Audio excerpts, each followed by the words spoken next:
Marvel ভক্তদের দীর্ঘ অপেক্ষার অবসান ঘটিয়ে অবশেষে প্রকাশ পেয়েছে বহুল প্রতীক্ষিত Spiderman brand new day. Tom Holland অভিনীত স্পাইডারম্যান ব্র্যান্ড নিউ ডে ছবিতে পিটার পার্কারের নতুন লড়াই, একাকিত্ব এবং দায়িত্ববোধের গল্পের সঙ্গে দুর্দান্ত অ্যাকশন ও ভিএফএক্সের সমন্বয় ভূত করে রাখলেও আগের ছবিগুলোর হাস্যরস এবং আবেগের যেন একটু ঘাটতি অনুভব করেছে স্পাইডারম্যান ভক্তরা।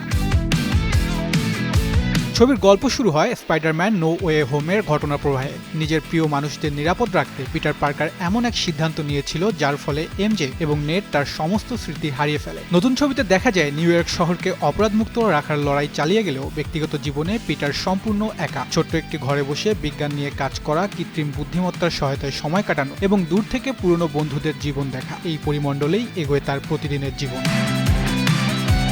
ছবির অন্যতম বড় সংঘাত তৈরি হয়েছে ডিপার্টমেন্ট অব ড্যামেজ কন্ট্রোলকে ঘিরে। জিন নামের এক রহস্যময় চরিত্র মানুষের মন নিয়ন্ত্রণ করার ক্ষমতা নিয়ে একের পর এক বিশৃঙ্খলার সৃষ্টি করে।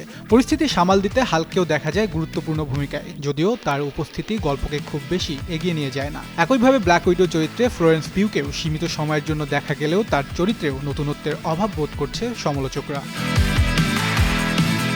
তবে কথা স্বীকার করতেই হয়, পরিচালক ডেস্টিন ড্যানিয়েল ক্রেটন শহর জুড়ে ধ্বংস, যুদ্ধ এবং ভিএফএক্স নির্ভর দৃশ্যগুলো অত্যন্ত দক্ষতার সঙ্গেই নির্মাণ করেছেন। সুউচ্চ অট্টালিকা, দ্রুতগতির যুদ্ধ এবং স্পাইডারম্যানের ঝুঁকিপূর্ণ স্টান্ট বড় পর্দায় যথেষ্ট উপভোগ্য। তবে ছবির আবেগঘন অংশগুলিকে আরও গভীরভাবে তুলে ধরার সুযোগ ছিল বলেই মনে করছেন অনেক দর্শক।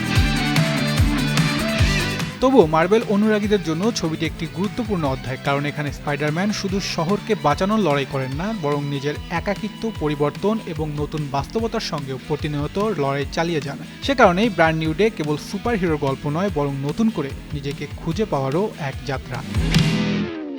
তাহসিন বর্ণ, যুগান্তর নিউজ।